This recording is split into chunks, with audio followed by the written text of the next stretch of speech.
పెట్టలేదా? ముందుకు వెళ్ళిపోయావు, సరిగ్గా కూర్చో.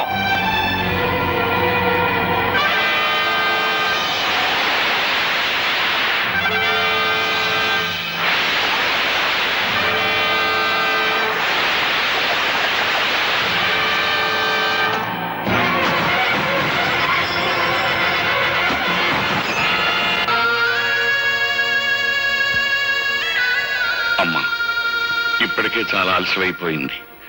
మీ నాయనమ్మ గారిని నిజంగా నిండు మనసుతో ప్రేమించిన మనిషి ఉన్నది. నీ చేతుల మీదుగానే ఈ పని కూడా పూర్తి చేయి. ఆయన తప్పకుండా వస్తారు, ఆ నమ్మకం నాకుందండి. ఆ నమ్మకం నీకుంటే చేతగాని వాళ్ళ చేతులు కట్టుకుని నా ఎదురుగా నిల్చోటం దేనికి? వెంటనే మన బలగాన్ని తీసుకుని శ్మశానానికి వెళ్ళు. ఆ గోపిని పట్టుకో. Yes sir.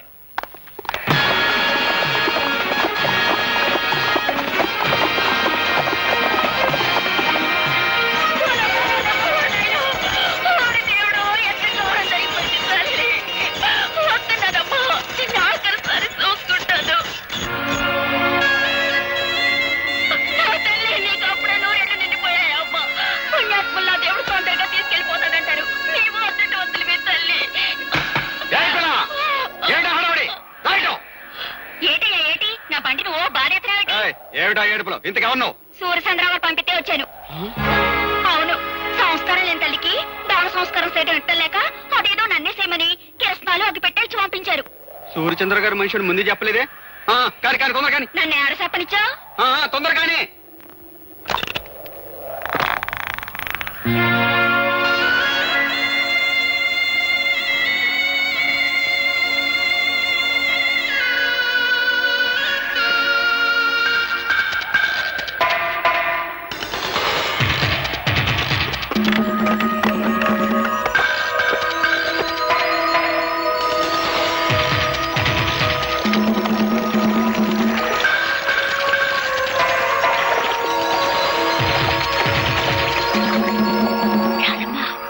గోపి బాబు ఆ బంట్లో ఉన్నాడు.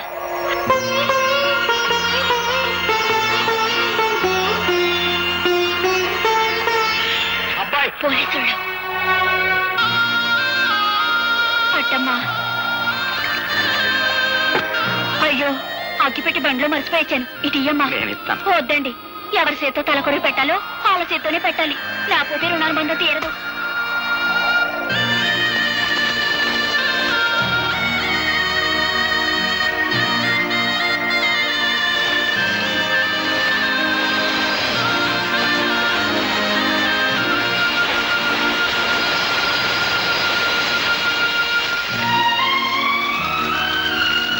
అమ్మమ్మ, ప్రత్యక్ష సాక్షి పేరుతో నీ చావుకు నేను కారకునయ్యాను. నన్ను క్షమించు.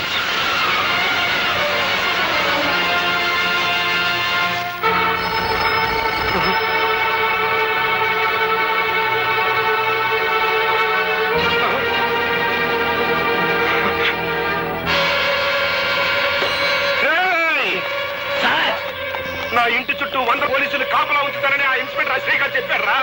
ఎక్కడ తెచ్చాడు? ఈలోగా మమ్మల్ని ఏర్పాటు చేశాం కదా సార్. ఎవరు చంపాలో చెప్పండి. మా అమ్మకి అంత్యక్రియలు జరిపించేశాడంట. నాకు అంత్యక్రియలు జరపడానికి వచ్చేస్తున్నారని ఫోన్ చేశాడు రా గోపి గారు. వచ్చేస్తున్నారా? వాళ్ళకి అంత్యక్రియలు జరిపించండి.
సమయానికి వచ్చేసావు.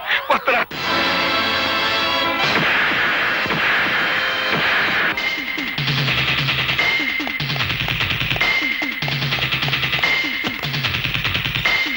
పోనీ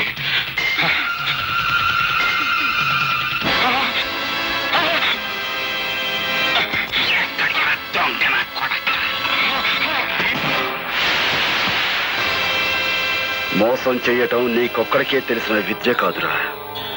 అదే మోసానికి నేను దిగజారితే నీ బతుకు చూస్తుంటా.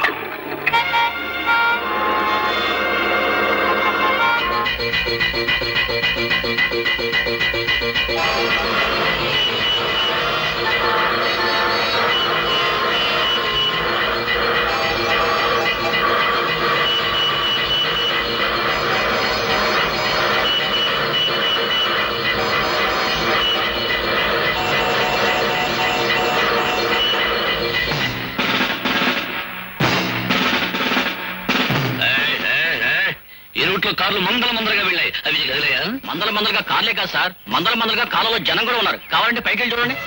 కార్లు మందల జనం ఉన్నారు.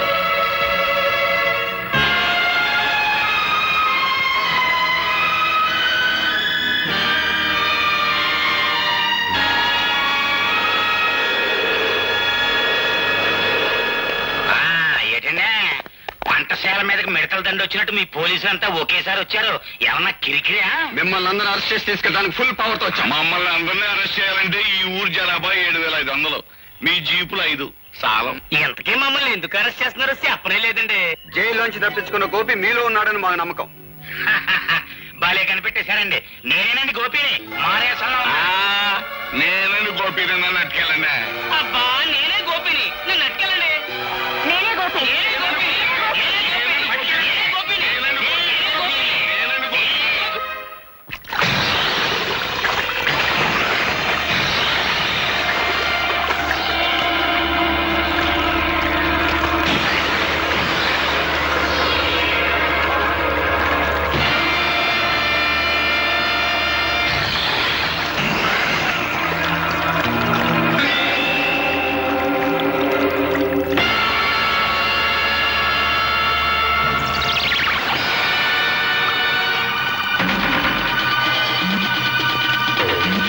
ఇంతవరకు అది కేవలం ఇసుక బస్తా మాత్రమే.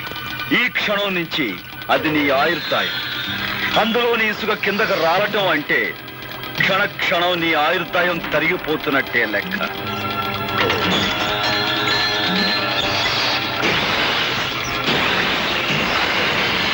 నూరు గొడ్లు తిన్న రాబందు కూడా ఒక్క గాలివానకు చచ్చినట్టు ఎంతో మంది హత్య చేసిన నీ ప్రాణాలు ఇప్పుడు నా గుప్పెట్లో ఉన్నాయి. అమ్మో, ఇసుకంత కాలిపోతుంది.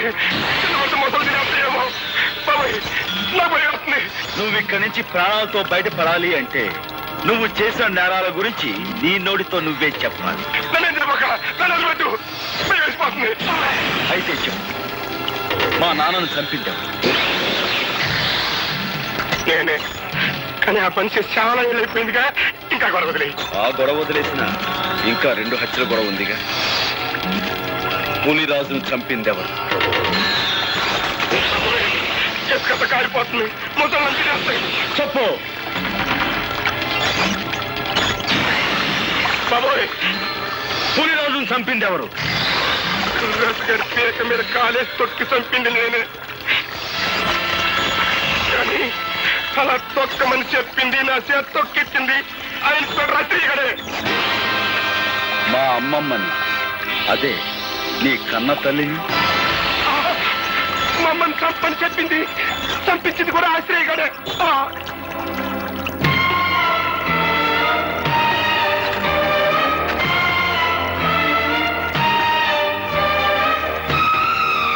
మీరే నిజమైన హంతకులని నీ నోటితో నువ్వు చెప్పిన ఈ సాక్ష్యం చాలు నేను నిర్దోషాన్ని నిరూపించుకోవడానికి.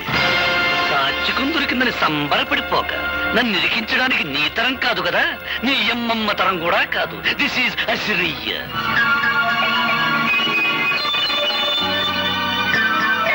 సమయానికి వచ్చావు. నాతో మన రహస్యాలన్నీ చెప్పించేసి ఆ టేప్ రికార్డులో రికార్డింగ్ చేసేశాడు. వాడు రికార్డింగ్ చేస్తుంటే నువ్వు డాన్సింగ్ చేస్తున్నావా? ఉరికము ఎక్కడ ఉసుకొని బెదురుతుంటే నువ్వు చేసిన మద్దలో నాకు బాగుందన్న సంగతి నీకు చేస్తావా? పాలకోవా నాయాలా. ఓ పక్క నన్ను అర్తికల్లాగా ఏలాడి తీసేసి మొసళ్ళకి వేసేస్తానంటారయ్యా. నిన్ను మోసాళ్ళకి వేసే ఛాన్స్ ఆడికెందుకు ఇస్తాను? నేనే వేసేస్తాను.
హార్మోనియం పెట్టి నీ దగ్గర నుంచి క్యాసెట్ ఎలా రాబట్టుకోవాలో ఈ అవదాలేసరికి బాగా తెలుసురా.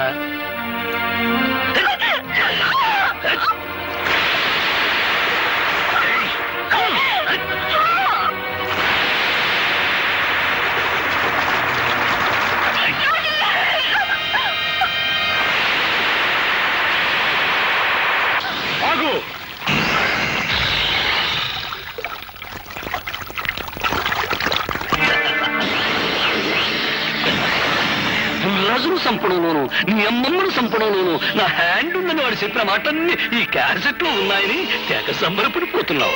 ఇదిగో చివరికి ఆ సూర్యచంద్రరావును కూడా నేనే చంపాను. ఇప్పుడు నీ కాడ ఏ సాక్ష్యం లేదు. ఈ మర్డర్ కేసు కూడా నీ మీదే ప్రయాణం చేస్తాను. దట్ ఈస్ ఔదార్ అసరయ్య, ఇన్స్పెక్టర్ ఆఫ్ పోలీస్.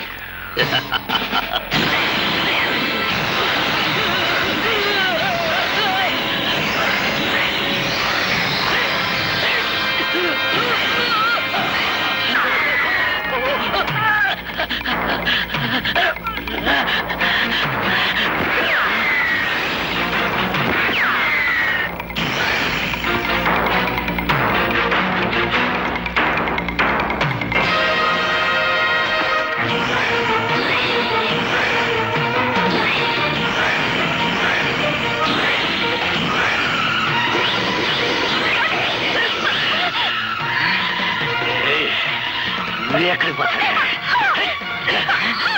యాదారు అసలు చేతులు